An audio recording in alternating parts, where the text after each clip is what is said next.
Hello, it is I, Ultimate Gomi, and we're going to be doing some more coverage of UFC 280 in the aftermath.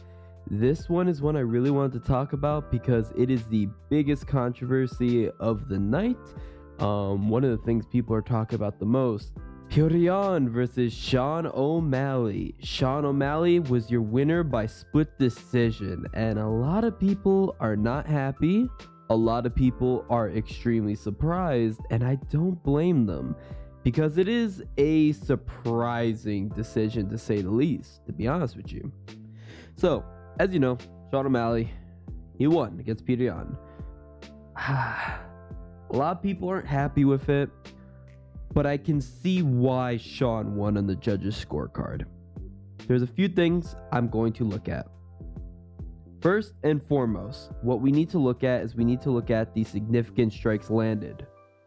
Sean O'Malley outstruck Petr Yan. He threw more, he had more volume, and he landed more. Besides that as well, Petr Yan had more takedowns. Petr Yan was 6 of 13, while Sean O'Malley had 0 takedowns with 1 attempted, which is pretty funny. He actually took his back right towards the end of the first round, which is pretty hilarious, to be honest with you. Now, a lot of people are instantly going to be looking at the takedowns. They're going to look at that and say Petr Yan had the takedowns and he had the overall control time, so obviously he wins. Not necessarily, because we're forgetting that the most and predominant part of scoring in MMA is damage. It is absolutely damage. Damage trumps all. You could have control time, but if you ain't doing any damage and the other guy hurt you really bad, the other guy's gonna win. At least that's how it's supposed to be in the rule book. They don't follow that. A perfect example is Petr Yan's fight against Aljamain Sterling, because if we follow those rules to a T, technically Yan probably should have won. Another example is Corey Sandhagen versus TJ Dillashaw. Corey Sandhagen did more damage to TJ Dillashaw. Injured him pretty badly. He did way more damage. But it's a lot closer in the case of Sean O'Malley and Petr Yan because O'Malley arguably did more damage. Arguably. I would say Petr Yan hurt him more, and I think he rocked O'Malley more. But the thing is, O'Malley caked the arena with Petr Yan's blood with that beautiful knee, perfectly timed. Because the thing is, as the fight was going along, it was moving towards the way of Petr Yan, as most fights normally do. But Sean O'Malley was able to find his range, find his target, and he was able to press the pace more. And once he bled him, once he hit him with that knee, that's when he really started pouring on. And we see in round 3, he actually outlands him almost double in terms of total strikes. Significant strikes, 40 to 15. Yes, Petr Yan again had 2 takedowns, but that's also the thing is, when it came to takedowns, Petr Yan did nothing with them. He didn't do any ground and pound, he didn't attempt any submissions. I don't think he didn't attempt a single submission, he didn't land any ground and pound, nothing. The takedowns were irrelevant, they didn't do anything. So that's the reason why the judges lean more towards Sean O'Malley. And the fact that the entire arena was caked with his blood. And O'Malley did rock Petr Yan on 2 separate occasions. Granted, Petr Yan rocked O'Malley on, I believe, 2 separate occasions. One in round 2 and another in round 3. But that, plus the damage, plus how much volume he threw, that's why the judges leaned towards Petr Yan.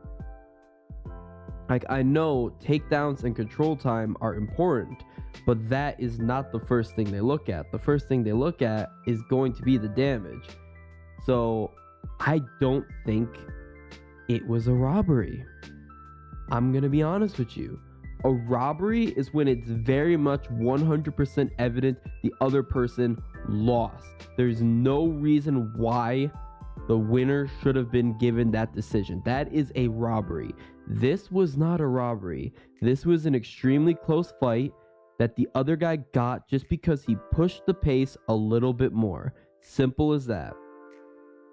Because if we look at it, really the striking is overall pretty similar, but just O'Malley had more significant strikes. Petr Yan wore the damage more, so that's why the judges lean more in the way of Sean O'Malley. And I'll be honest with you, I actually think Petr Yan won. I think Petr Yan won. I'll be quite honest with you. The point of this video is just to establish that this was not a robbery.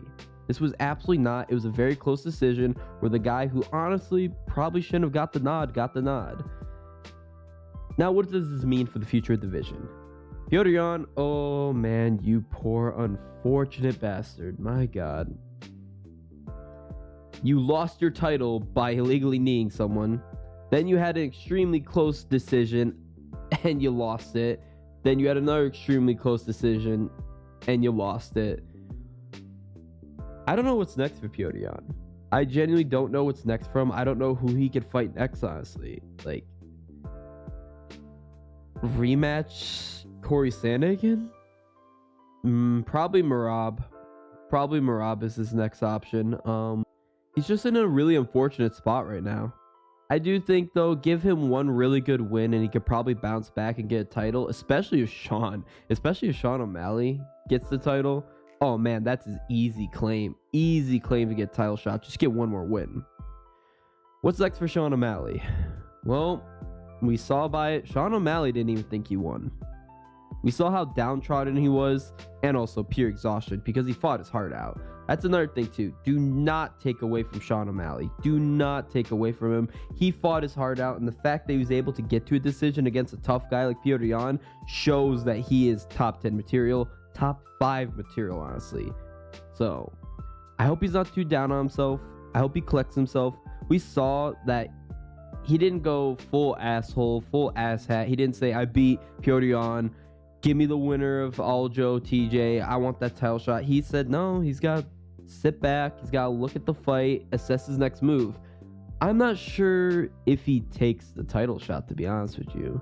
I could see him sitting out and waiting for, say, Henry Cejudo to come in and get that title shot against Aljamain Sterling, which I believe Henry Cejudo deserves. I don't know why we're still screwing around with Cejudo, honestly. Honestly, we should make him fight for because he wants to move up to featherweight, become a triple champ. Make him fight for the interim title against Emmett or Yair. Like, come on, man. Give Henry Cejudo a shot. Regardless, though, say O'Malley does get the next title shot at 135. After what we saw from Aljamain Sterling, I don't favor him in that matchup at all. I really don't. But I favor him against most people in the top 5 after what I saw. Like, for example, Corey Sandhagen, who fought Petr Yan. Sean O'Malley did way better against Petr Yan in 3 rounds than Corey Sandhagen did. So, honestly, I lean towards Sean O'Malley against Corey Sandhagen. Not against Merab. That's his crutch, that really high wrestling pressure. I don't know how I feel about that. Same way that Aljo goes, except Aljo will more likely submit O'Malley. O'Malley does have some good submission BJJ, but not in the same level as someone like Aljo.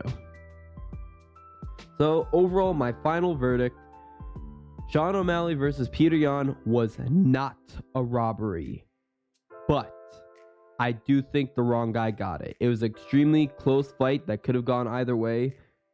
There's definitely a case that Sean O'Malley won, but there's a case that Petr Yan won.